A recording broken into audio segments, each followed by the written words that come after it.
اسمعوا هذا قائد الطيارة شلون قاعد يسبني ويسب العراق. يا عراقي عطواني اسمي حوران وربي لا يجلدك.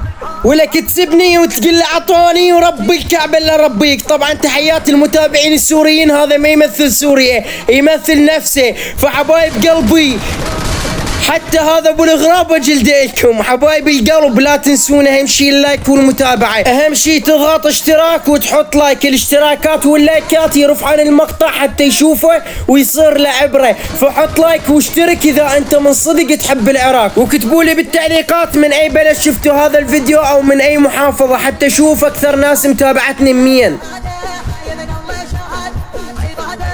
يا محمد وراي سياره لامبورجيني طبقوا علي ورب الكعبة، اتوقع هم نفسيتهم. تعال يا محمد حوران، تعال تعال تعال. ما راح افنش بوكسات الخاطر متابعين السوريين. يلا ابلع من عمك ريمولك، ابلع صاحبه لابس نفس بدلته لك ورب الكعبة اللي علمك. هاي عرموطية يا معود اعطينا مجال خلي نحط لك نيد.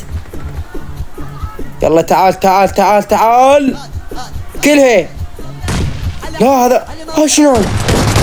لا خطأ من عندي ورب الكعبة خطأ من عندي، بس عادي راح ارجع انزل. جايك الموت وين يعني تريد تشرد؟ وراك ورب الكعبة ما اعوفك. حلو نيدات مو انا علمك يا اخي. شو تحس وانت مكمبر على الدرج ورب الكعبة ابوش لك لو بالهدف لو بالنجف. تعال ابلع ابلع ابلع ابلع ابلع منوب. واي واحد يسبني ويسب العراق هينه. وتحيات المتابعين السوريين، هذا الشخص يمثل نفسه. وشكو عراق يشوف هذا المقطع ضروري يحط اشتراك ويحط لايك حتى الفيديو يصعد ويصير عبره كل واحد يسبنا.